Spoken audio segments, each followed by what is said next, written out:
Can you remember what it was like, the process of coming to the conclusion that like running specifically was your thing? Yeah, I mean, I think there was probably two phases. One was when I decided, hey, I'm going to chase running goals and things like that as a hobby.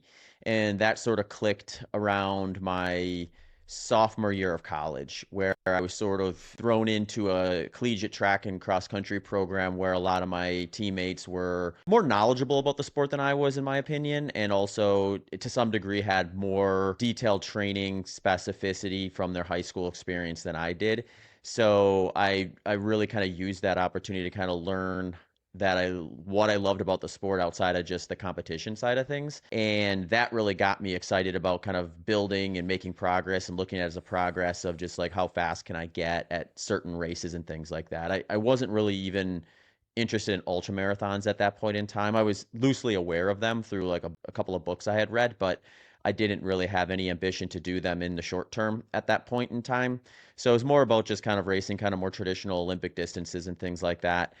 Then when I got into teaching, I Hmm. started racing ultra marathons as well along kind of that same timeline. And I did a race in 2013 called the Desert Solstice Track Invitational.